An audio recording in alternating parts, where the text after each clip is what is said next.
El origen de la educación en México puede ubicarse en 1833, cuando se establecieron las leyes y reglamentos de la instrucción pública en el Distrito Federal y los territorios federales.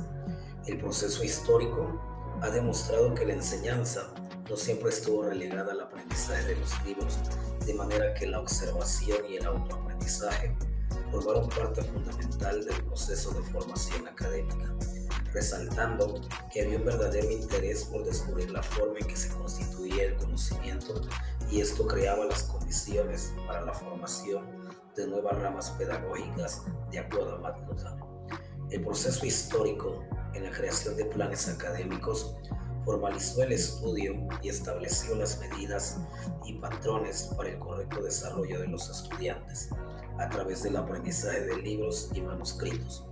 pero al mismo tiempo ha impedido la apropiación y utilización de las tecnologías de la información y la comunicación. El sistema educativo mexicano está regido por dos grandes instituciones: la Secretaría de Educación Pública, que establece las políticas, lineamientos y normas generales para la educación que se imparte en México, y la Universidad Nacional Autónoma de México, creada en 1551 durante la época de la colonia, y que ha sido el centro cultural del conocimiento científico y humanístico del país. Por lo que la historia de la educación en México, sus reformas y modelos educativos están ligadas al desarrollo económico del país. Illich señala a la escuela como un ente insertado en una sociedad que responde a las necesidades económicas y políticas de un mundo cada vez más globalizado, por lo que las estructuras del conocimiento son una respuesta a las relaciones comerciales. Paulo Freire, en su obra La educación como práctica de la libertad, describe el ejercicio educativo como una manera de transformar el mundo. Freire menciona que el cambio en el modelo educativo no se soluciona clausurando las instituciones, sino transformándolas. En el modelo educativo tradicional, Freire señala al educador como una entidad fuera del contexto criticable y en el cual no se le podía considerar un elemento en el campo educacional. Pero ¿cómo se constituyó nuestro sistema educativo? Tenemos que partir que se dio de forma gradual y espaciada, con base en un proceso ideológico, ligada a un contexto histórico de una serie de conflictos hacia la unificación nacional y de una economía casi inexistente. Se vinculó el derecho del saber de la operación educativa hacia la finalidad productiva, en lo que a partir de la creación de la Secretaría de Educación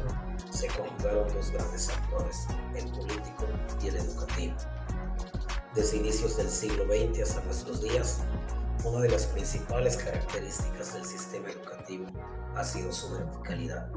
Cuando se creó la sede en 1921 y al frente Vasconcelos, se puso en marcha un proyecto educativo que atendiera las necesidades de una población primordialmente rural, cuyo analfabetismo era cercano al 80%.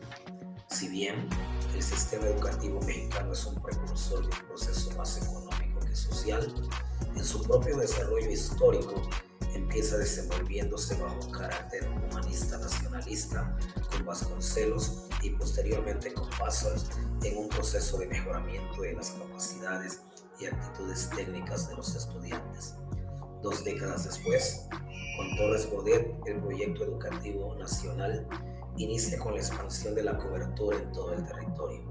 Inspirado en el legado de Vasconcelos, se emprendió nuevamente una campaña alfabetizadora, se apeló a la vocación de los jóvenes y se creó el Instituto Nacional de Capacitación del Magisterio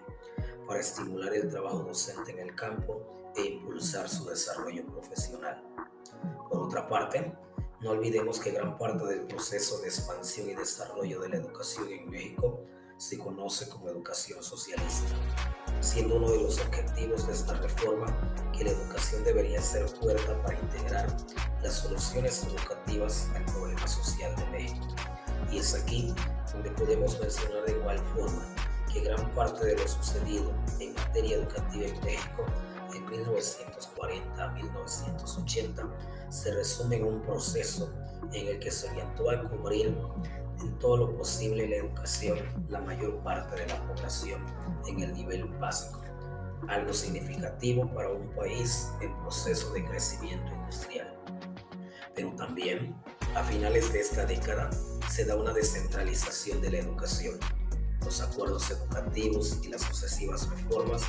beneficiarían las relaciones económicas sobre las necesidades sociales. El cambio del modelo de industrialización por sustitución al neoliberal fomentó en el gobierno la necesidad de transitar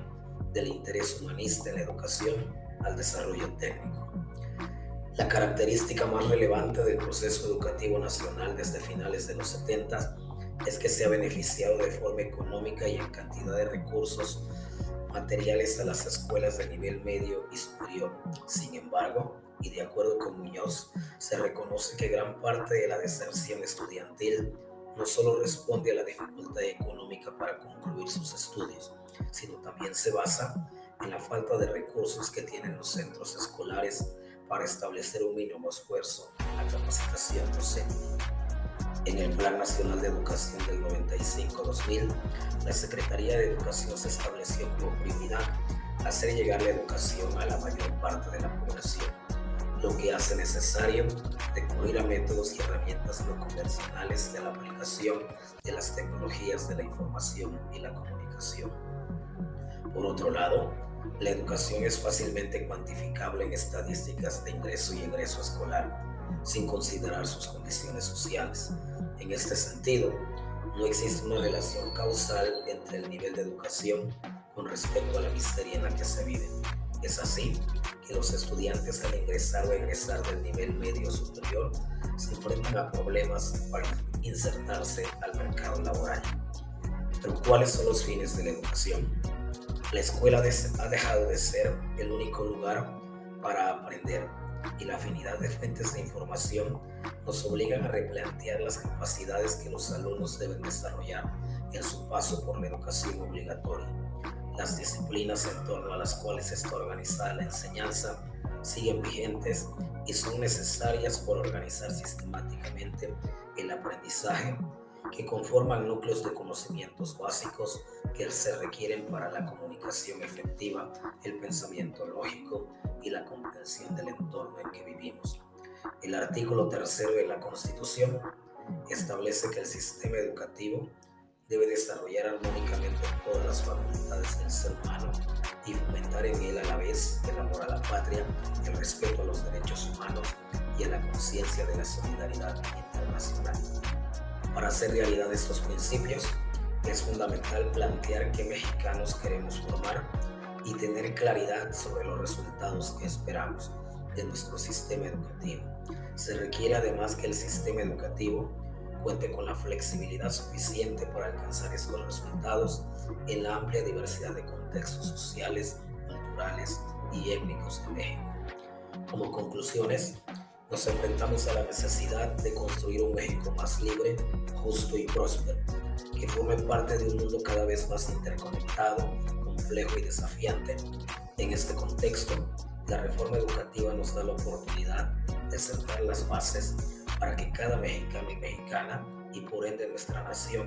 alcancen su máximo potencial.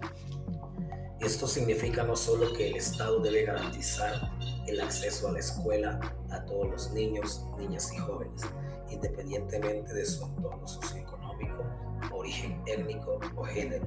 sino que la educación que reciban les proporcione aprendizajes y conocimientos significativos, relevantes y útiles para la vida. No obstante, el cambio que se plantea está orientado a fortalecer el sentido y el significado de lo que se aprende y hacer más sólidos el entendimiento y la comprensión de los principios fundamentales, así como de las relaciones que los contenidos guardan entre sí.